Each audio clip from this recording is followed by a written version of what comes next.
Retour en direct dans Smart Job et le Cercle RH. Notre débat, on s'intéresse à la réforme de l'assurance chômage. Tiens, oui, elle arrive au 1er juillet. Alors c'est vrai qu'elle inquiète les syndicats, vous allez me dire assez classiquement, mais elle inquiète aussi certains économistes qui étaient proches du président de la République et qui aujourd'hui disent mais cette réforme, on ne devrait pas la mettre en place dès le 1er juillet, elle pose pas mal de soucis. Elle a été retravaillée par la ministre du Travail, il y avait quelques bugs, quelques erreurs. On va faire le point. Pourquoi au 1er juillet? Quel est l'intérêt, le fond même de cette réforme de l'assurance chômage? Elle pose des questions.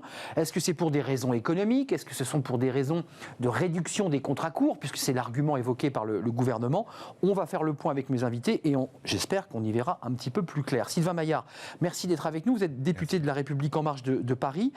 Chef d'entreprise par ailleurs, vous étiez venu sur notre plateau. Porte-parole du groupe LREM.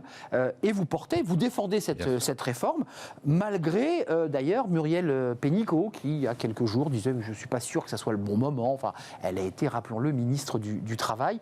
On fera le point avec vous sur cette réforme. Face à vous, Mathias Bacchino. Bonjour Mathias, directeur de France de Trade République. On ne parlera pas de votre entreprise aujourd'hui parce que vous êtes venu, parce que vous êtes le coordinateur du pôle idée de la manufacture. Pour ceux qui ne connaîtraient pas la manufacture, c'est le think tank de Xavier Bertrand. On va d'ailleurs entendre ce que propose Xavier Bertrand sur ces questions et s'il aurait mis en place cette réforme au 1er juillet, parce que cette question, elle est posée. Et puis, avec nous, Bernard Vivier, merci d'être avec nous. C'est la première fois que vous venez sur le plateau de Smart Job et on est très heureux de vous accueillir, directeur de l'Institut supérieur du travail, l'IST. Voilà pour les présentations. Sylvain Maillard, question simple. Elle sera mise en place, cette réforme de l'assurance chômage, au 1er juillet, malgré les recours juridiques des syndicats, malgré les économistes, Pisani-Ferry, Aguillon et quelques autres. Vous maintenez, vous dites, elle est utile, on la met au 1er juillet, malgré le contexte? Arnaud Ardouin, cette réforme, d'abord, elle était programmée pour arriver avant. Et c'est le contexte qui a fait qu'elle est un peu plus tard. Vous avez eu la gentillesse de le dire et le rappeler. Ce que l'on veut, grâce à cette réforme, c'est pas faire une réforme paramétrique.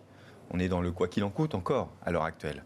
Ce qui est important pour nous, c'est qu'on puisse lutter contre, entre autres, la permittence. Je pense qu'on va en parler. On a un monde du travail qui s'est totalement segmenté et on a une partie importante de nos concitoyens qui vivent de plus en plus en contrat court. Je rappelle que la durée moyenne du contrat court est de 5 jours. À l'heure actuelle, 5 jours, comment construire une vie quand vous faites 5 jours de travail et puis vous enchaînez avec une période à Pôle emploi, et qui fait que non seulement les entreprises... Vous avez vu le sociologue dans Le Monde hier qui dit qu'il n'y a pas de lien direct, c'est un sociologue, entre la réforme de l'assurance chômage et la réduction des contrats courts. Mais vous savez quoi? Moi je ne suis pas d'accord avec ça. Et je vais vous montrer très concrètement. Regardez à côté ce qui se passe dans les autres pays européens. Pas compliqué. On regarde l'Allemagne, j'aime bien regarder l'Allemagne. On a 4 fois plus de contrats courts en France qu'en Allemagne. Y a-t-il une raison structurelle pour cela? Moi, je pense que non. Et donc, il faut faire en sorte que non seulement l'entreprise, et je terminerai là-dessus, que non seulement les entreprises soient plus vertueuses, parce que certaines entreprises ne fonctionnent que comme ça, et puis aussi, on a des salariés qui ne fonctionnent que comme ça, et c'est pour ça que nous voulons lutter contre cette permittence, qui est non seulement un non-sens pour notre système au global, qui est un non-sens pour le système économique, et qui est un non-sens pour les personnes qui le subissent. Je précise qu'elle sera par étapes, cette réforme, on va en parler, parce que, évidemment, vu le contexte de la crise sanitaire, tout ne sera pas mis en place dès le 1er juillet, c'est important, parce qu'elle est très complexe, cette réforme. Mathias Bacchino, c'est le bon moment? Vous qui représentez aujourd'hui Xavier Bertrand sur ce plateau, c'est le bon calendrier, cette réforme? Il y a 2 problèmes principaux avec cette réforme. Il y a un problème de méthode et il y a un problème de fond. C'est-à-dire que dans la méthode, la concertation n'a pas été au rendez-vous, on ne fait pas appel au Parlement, la concertation avec les partenaires sociaux est un échec majeur. Il y a un problème technique aussi, puisqu'il y a énormément d'articles qui ne sont pas validés. Et puis il y a un problème de fond, c'est que nous, à la manufacture, on s'intéresse au concret. On est assez simple dans l'approche. Et très concrètement, cette réforme, ce qu'elle va faire, c'est faire baisser d'à peu près 20% les allocations d'1 million de personnes. Moi j'ai lu 23% pour un certain nombre, et puis certains sont gagnants. Il y a les gagnants, les perdants. Mais il se trouve que les gagnants gagnent quelques dizaines d'euros et que les perdants sont les plus précaires, et au nombre entre 800 000 et 1 million, peut-être que monsieur nous éclairera. Il y a plus de perdants que de gagnants. Il y a plus de perdants que de gagnants, et surtout les perdants sont les plus précaires. Est-ce que c'est le bon moment, au moment où on s'apprête à retirer le quoi qu'il en coûte, où on va retirer les aides à l'économie petit à petit dans les mois qui viennent? c'est pas quand on enlève le gilet de sauvetage qu'on appuie sur la tête pour la mettre la tête sous l'eau. Je veux dire, il y a un problème d'injustice évident dans cette réforme. Et qui frappe les plus fragiles. Alors même qu'on approche d'une élection présidentielle où un débat de fond pourrait être posé sur comment on met... Oui, on va y venir. Il y a un le débat. recours à l'emploi, comment lutter contre les contrats courts. Un débat de modèle. Mais il y a tellement d'autres possibilités. Bernard Vivier, comment vous la regardez cette réforme? Alors on s'est déjà dit beaucoup de choses là. Vous vous situez où? Parce que des économistes, Muriel Pénicaud, je le redis, Pisani-Ferry, c'est des gens qui avaient ossaturé la structure économique du programme d'Emmanuel Macron, disent non, là vraiment, ça tombe vraiment mal. Est-ce que vous faites partie de cela? Il y a 4 questions. Pourquoi faire la réforme? Premièrement, parce que le déficit est considérable. Considérable. Ce sont des milliards d'euros, on va dans le mur. Donc il faut faire la réforme. Quoi faire? Techniquement, c'est une réforme qui a sa tenue, qui existe. Bien, il faut effectivement permettre une couverture des salariés et en même temps cet équilibre financier. Donc la réforme en elle-même, vue dans un cabinet ministériel ou au Parlement, ça tient la route. Cohérente. 2 grandes questions. Quand le faire? Ça a été dit. Gilles Berset, Philippe Aghion, Jean-Pierre Pisani-Ferry, la ministre du Travail, Muriel Pénicaud, qui vient de rendre son dossier, mais qui était aux affaires, disent non, c'est pas le moment. Qui l'a suivi. Et c'est pas le moment parce que cette réforme était cohérente dans un contexte où le marché du travail s'améliorait, le chômage diminuait. C'est pas le cas aujourd'hui. Il faut pas oublier quand même, on vit encore la période Covid. 4e question très importante, qui doit le faire? Le on impersonnel gouvernemental est insupportable. N'oublions pas que l'assurance chômage, c'est l'œuvre du patronat et des syndicats. 31 décembre 1958, l'assurance chômage. On leur a confisqué. Et maintenant, on a bureaucratisé, étatisé. Bernard, le gouvernement avait dit à l'époque, juste pour se rappeler les petits événements, vous n'arrivez pas à vous mettre d'accord sur la réforme, donc l'État... 2 mois. On a donné aux partenaires sociaux 2 mois, fin 2018-2019, pour un accord qui évidemment a échoué. Ils n'ont pas été très audacieux, c'est vrai. Mais on leur a confisqué la négociation, on leur a même dit, voilà, vous avez 2 mois et voici les conclusions auxquelles vous devrez arriver. C'est quasiment une honte en termes de respect des partenaires sociaux. C'est l'arrogance gouvernementale et gouvernementale. Celui-ci ou un autre. Et le Parlement, évidemment, fidèle toutou, suit. Sylvain Maillard, je vais répondre. Vous allez répondre. Fidèle toutou. Juste rappeler qu'on n'a pas besoin de passer devant le Parlement pour une réforme de ce type. Oui, ils sont des décrets. D'ailleurs, et donc non mais un débat parlementaire n'était pas inutile. On peut faire un débat parlementaire et probablement il aura lieu, mais juste rappeler, on est dans un système, une constitution qui fait que pour ces mesures-là, il y a des décrétales et c'est pas le Parlement. Donc c'est pas fidèle toutou, c'est juste que c'est structurel. Bon, d'ailleurs, ça pose question d'ailleurs, et ce serait bien. Et on a une discussion avec Elisabeth Borne là-dessus, qui souhaite elle aussi que ce soit un débat parlementaire dessus. Sylvain Maillard, juste la question économique. J'aimerais entendre Mathias Bacchino, parce que ça, c'est un débat d'élection présidentielle. Nous avons un déficit, j'allais dire structurel, de nos caisses d'assurance chômage, et tout gouvernant qui prendra les rênes en mai prochain aura cette question. Comment je réduis les déficits? Là, j'ai lu que sur cette réforme, au 1er juillet, on économisait 2,3 milliards d'euros. Est-ce que c'est le bon chiffre? Est-ce que c'est la bonne échelle? Oui, on verra au final. Moi, je voudrais juste dire une chose. Il est très simple de dire finalement, conservons tout, faisons en sorte d'augmenter l'assistanat. Le conservatisme par l'immobilisme. D'abord, ajouter une chose importante. 92% de l'économie française tourne bien à l'heure actuelle. 92%. Et on a 8% qui est totalement à l'arrêt. Ces 8%-là, regardons un peu le détail. Les restaurateurs, faites le tour des restaurateurs. Je suis élu parisien. Faites le tour des restaurateurs. Ils n'arrivent pas à remplir leur brigade pour le moment. Beaucoup ne veulent pas revenir travailler. Il n'y a pas la main-d'œuvre. Donc il y a un moment, il faut aussi qu'on puisse, par rapport aux circonstances actuelles, ne pas rester dans le c'est horrible ce qui nous arrive. Donc cette réforme peut dynamiser le marché de l'emploi. Exactement, on dynamise. Nous, on a un objectif, on s'est fait élire en 2017 et je ne l'oublie pas, libérer et protéger et arriver au maximum vers ce qu'on appelle les 7%, le plein emploi. Évidemment, on est impacté par... Qui s'approchait en janvier 2020, vous vous rappelez. Mais on n'a pas oublié ça. Moi, ce que je veux, ce qu'on travaille, il faut plus de personnes chez Pôle emploi. Quand vous êtes au chômage, il ne faut pas attendre 3 mois, 4 mois, 5 mois pour rentrer en formation. On a mis 15 milliards sur la table pour avec et le vous PIC. Avez travaillé sur la formation. Pour le PIC, sur la formation. Il faut mettre de l'argent. Vous commencez quand vous êtes au Danemark, en Allemagne, la première semaine, premier rendez-vous avec Pôle emploi ou l'équivalent. Mathias Bacchino. Qu'est-ce que vous avez besoin de comme formation? Sinon, ça ne marche pas. On ne peut pas payer des gens à être indemnisés et à attendre. Ça ne marche pas. Économiser, bataille de modèle. Vous situez où où à la Manufacture sur l'idée que c'est un débat qui avait été posé par Nicolas Sarkozy, donc ça remonte, que globalement, et ça avait été d'ailleurs porté par un certain nombre d'élus de droite, on a plus, et Elisabeth Borne le dit elle-même, parfois certains en gagnent plus d'argent au chômage qu'au travail. Donc on ne favorise pas le travail aux dépens d'un système assisté qui coûte cher. Voilà les grandes lignes du débat.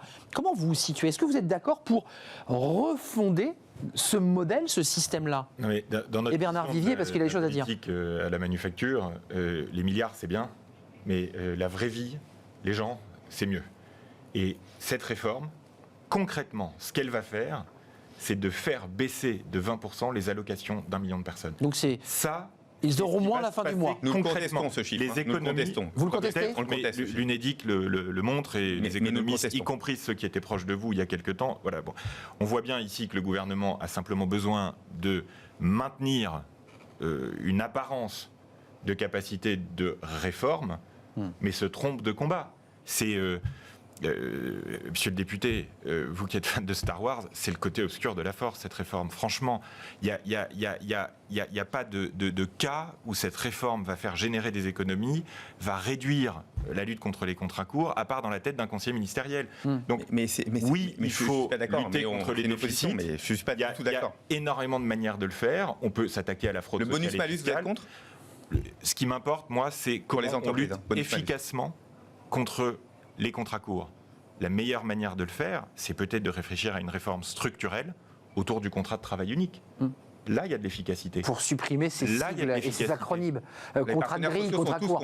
Les partenaires sociaux ne sont pas d'accord.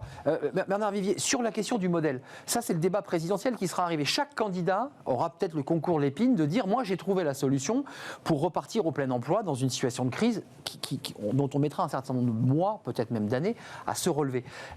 Qu'est-ce qu'on doit faire ? Parce que imaginons que cette réforme ne soit pas mise en place, que le président Macron décide finalement de ne pas signer ce décret. Qu'est-ce qu'on peut inventer là ? Rien. Rendre la décision, la réflexion et la décision à ceux qui sont en charge de faire tourner l'économie. Madame Borne, si elle appelle à un discours ou à une conversation à l'Assemblée nationale ou au Sénat, c'est gentil. Mais il faut rendre, quand on est libéral, on ne confie pas les rênes de l'organisation du marché du travail à l'État. Or, nous vivons une étatisation, une bureaucratisation grandissante.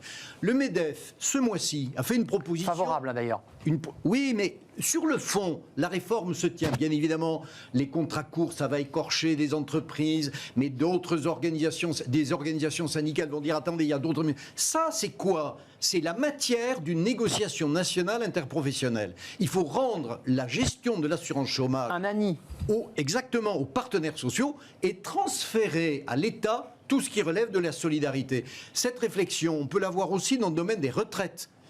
Ce sont deux réformes sur lesquelles aujourd'hui le gouvernement et le Parlement sont en train de patiner et de se préparer une déconvenue magistrale l'an prochain aux élections politiques. Juste qu'on y voit un peu plus clair. Il y a eu un bug où les syndicats d'ailleurs sont montés immédiatement au créneau pour faire un recours juridique expliquant qu'il y avait un débat sur la journée qui servait de calcul de base à ces journées, à cette fameuse seuil journalier qu'on multiplie et qui donne un seuil. Il y a eu une erreur, les femmes enceintes toucheraient moins. Est-ce que tout ça est rectifié depuis ? Qui va gagner, qui va perdre ? Parce que vous êtes sur des batailles de chiffres. Vous dites que les demandeurs d'emploi perdraient 20%. Vous contestez ce chiffre. Qui gagne, qui perd. J'ai lu que les cadres allaient un peu perdre et que globalement vous mettiez plutôt le paquet sur les précaires. Et moi j'entends l'inverse chez Mathias Bacchino de la Manufacture. Toute la réflexion est de se dire il ne faut pas un système où on gagne plus quand on ne travaille pas que quand on travaille. Nous, on veut que le travail paie plus. Et c'est clair, c'est très clair. Et donc, ça doit être un système qui doit être organisé comme cela. Tout le monde est d'accord sur le plateau. Il y a plein d'exemples. Vous connaissez le fameux exemple, vous travaillez 15 jours ou vous travaillez à mi-temps pendant un mois, c'est exactement le même nombre d'heures. Et ben, vous avez 2 fois plus d'indemnisation dans un cas par rapport à l'autre. Est-ce que c'est juste ? Non, c'est injuste. C'est profondément injuste et en plus, c'est inefficace économiquement. Moi, je me souviens d'une visite dans le Gard, dans une entreprise bien connue là-bas, qui me disait, moi, c'est très simple, j'ai de la main-d'œuvre pendant 4 mois, ils travaillent comme des fous pour la saison des fruits. Je veux les garder 12 mois, mais ils veulent pas. Parce qu'en fait, ils gagnent plus d'argent à faire 4 mois à fond, avec des heures supplémentaires, et ensuite être 8 mois en permanence. Donc ça, c'est réformé, on est d'accord. Et ça, nous voulons profondément changer. Et je voudrais juste rebondir sur ce qui a été dit, parce que c'est très simple de dire, et je le comprends, moi, j'adore les partenaires sociaux. Une confiscation du débat. Et moi, je reprends une proposition de la CPME. tout simplement. Parce que c'est simple de dire oui, c'est la confiscation, les partenaires sociaux doivent discuter. Mais à la fin, qui paye les déficits? C'est l'État. Donc, non, c'est pas l'État. Mais si. Non. Qui garantit? C'est qui, monsieur le député? C'est nous. Mais oui, mais qui garantit? Ce sont des cotisations prélevées. Ce sera le gouvernement qui financera. Si, vous savez très bien. Ce sont des cotisations, donc, à un moment, ce sont des cotisations. Et il y a tout un côté... C'est mutualiste. Sur la garantie. Mais c'est très clairement... Nous sommes dans un État... Alors, je ne sais pas si c'est Louis XIV ou Napoléon, mais aujourd'hui, nous avons c'est pas le moment. 2, c'est ceux qui prennent ces décisions ne sont pas ceux qui devraient les prendre. Errare humanum est, l'erreur est humaine, perseverare diabolicum. C'est-à-dire persévérer, c'est pas malin. C'est pas malin, oui. Voilà. Ou même diabolique. Mathias Battino, juste, excusez-moi d'y revenir un peu lourdement, mais vous nous dites, globalement, c'est une opération perdante pour les demandeurs d'emploi. L'objectif, c'est de réduire les contrats courts, on l'a entendu, fluidifier le marché, et puis faire travailler les gens, finalement, les mettre au travail. Et les former. Non, mais vous dites quand même les mettre au travail. Qu'est-ce que vous dites sur cette question importante, sur la question, je dirais, philosophique? Parce que très rapidement, quand on parle à des demandeurs d'emploi, ils vous disent, mais attendez, moi je cherche un travail, mais j'en trouve pas, c'est pas si simple.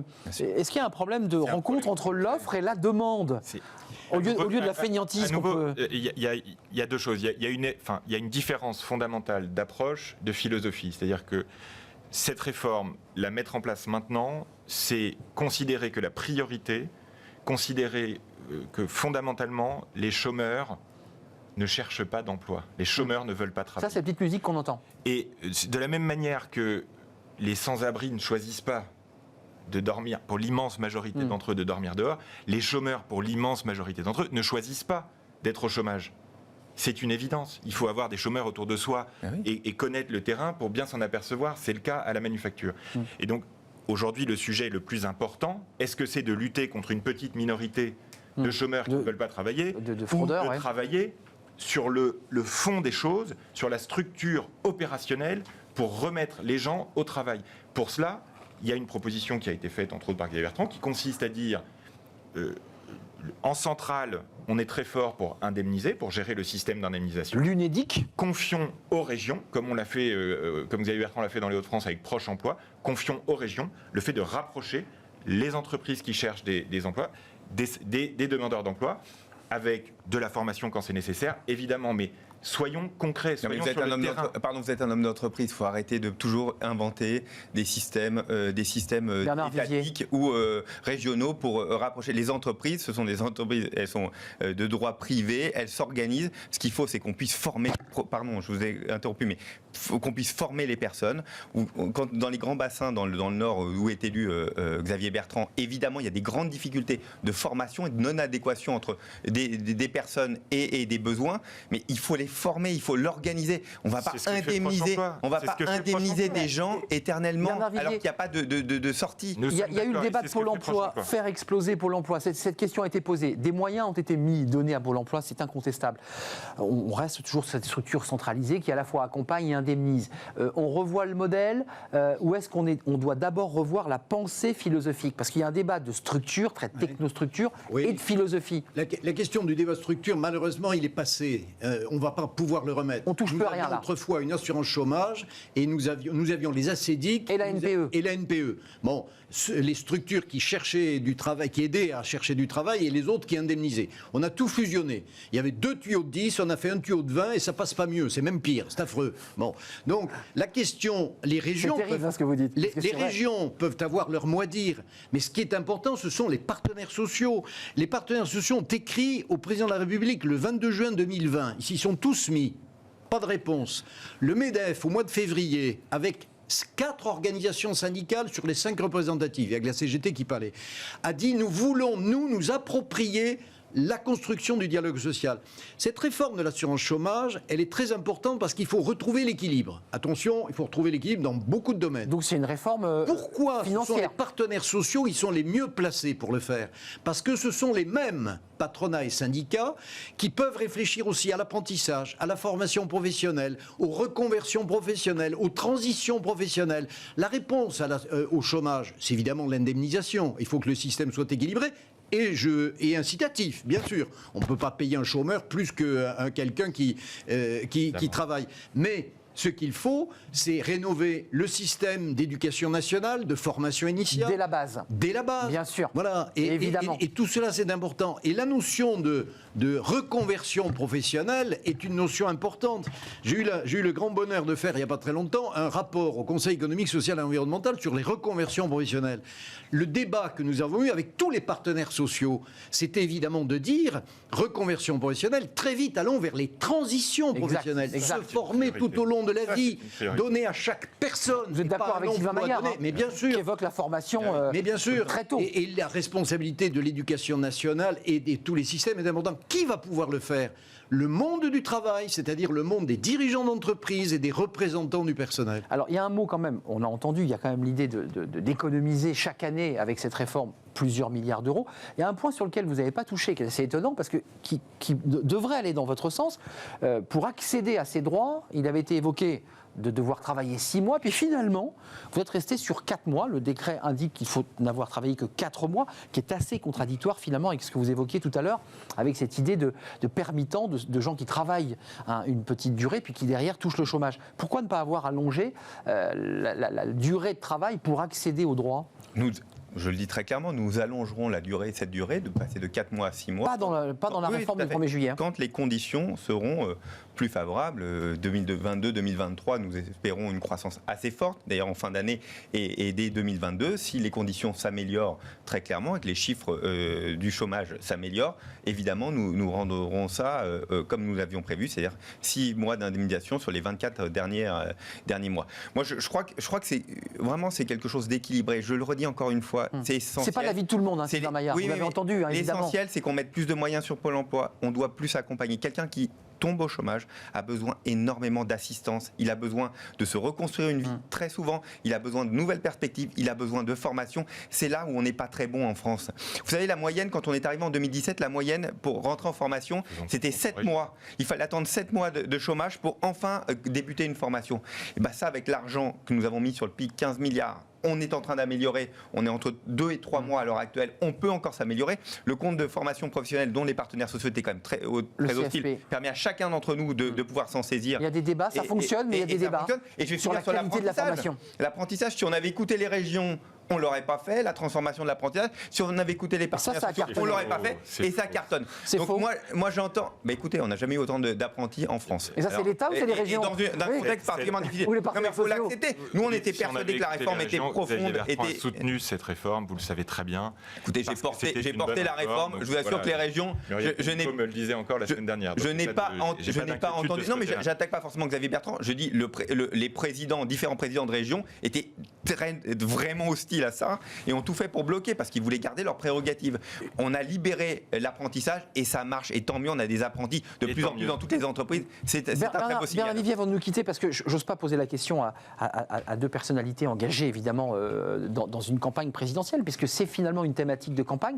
Le message là qui est envoyé à travers cette réforme dont on va parler dans les semaines qui viennent, ça va monter. Les syndicats vont se mobiliser, les économistes vont argumenter. Elle s'adresse à qui politiquement cette réforme ? Elle s'adresse au chef d'entreprise, plutôt à l'électorat de droite qui dit les demandeurs d'emploi, c'est quand même des gens qui font pas d'efforts pour trouver un travail ? Elle s'adresse à des personnes qui vont ne pas comprendre le message. Le gouvernement veut aller tout seul, et quand on va tout seul, on va vite. On va vite dans le mur. Mais quand on veut aller loin, on y va ensemble. C'est bien connu.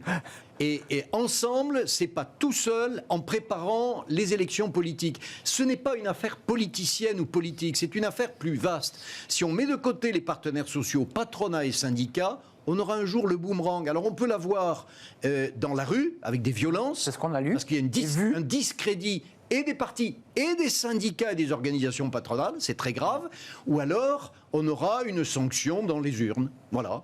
Là, c'est un peu de la politique, là, ce que vous faites là. Bien sûr. Ah, d'accord. C'est de l'analyse politique. D'accord. Oui. Non, mais écoutez, moi, je pense que si on ne s'arrête pas, si on continue pas les réformes, vous savez quoi, notre mandat n'a pas de vocation. Nous, on est venus en 2017 pour transformer profondément la société. Vous voulez justifier d'une réforme. Et donc, au fond, Madame Pénicaud, on a besoin Madame Pénicaud a commencé à porter cette réforme. Elle dit très clairement, cette réforme, elle a été bâtie, elle l'a écrit dans son livre. Dans un contexte différent. Dans un contexte d'amélioration du marché du travail. faisons une pause pendant cette période Covid. Et on reprendra. Les bases sont là. Donc il faut reprendre ces bases-là. Et il faut faire en sorte que ce soit les acteurs, patronat et syndicats, qui gèrent l'essentiel de la réforme. Mathias Baccino, pour conclure. Réformer pour réformer, c'est pas une politique. Enfin, pour justifier d'une réforme. C'est pas une politique. La politique, c'est fait pour améliorer la vie des gens. Là, on va leur donner de l'emploi. avec cette réforme. C'est mieux de des allocations plutôt qu'un emploi. Travaillons à une réforme. Mais c'est ce qu'on fait. De la 15 milliards. remise au travail des gens, très concrètement. Mais c'est ce qu'on fait.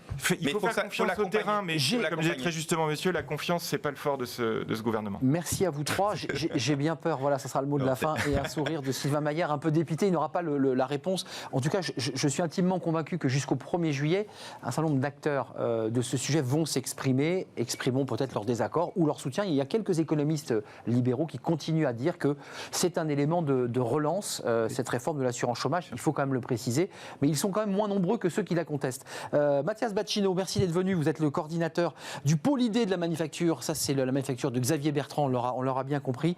Merci à Sylvain Maillard, député La République En Marche, vous êtes membre de la commission des affaires économiques, je dis pas de bêtises. Affaires étrangères. Affaires étrangères, mais vous avez eu à gérer le dossier formation Exactement. au sein de votre je groupe. ferai le rapport, entre autres, sur l'apprentissage au mois de septembre, sur apprentissage, formation pro et contrat court. D'ailleurs, on aura l'occasion. Tous les deux chefs d'entreprise, je le précise. Mathias Baccino, Sylvain Maillard, chef d'entreprise sur le terrain. Et puis merci à Bernard Vivier qui a terminé par une petite touche politique, mais c'est important aussi de dire les choses. Vous êtes le directeur de l'Institut supérieur du travail, IST, créé en 84 1969. 69 Ben voilà. Belle année. Voilà. Belle année, je le confirme. Merci à vous trois. C'est bientôt fini, on va parler du cannabis. Alors, on cherche des dealers. Tiens, ça va intéresser. On parle d'emploi, mais attention, pas les dealers poursuivis par les policiers, pas ceux que dénonce Gérald Darmanin, non, des dealers légaux qui vont vendre du CBD, vous savez, dans des boutiques qui ont pignon sur rue. Et la France est un leader du chanvre et du cannabis. On va en parler tout de suite avec justement un leader de ce secteur. C'est tout de suite.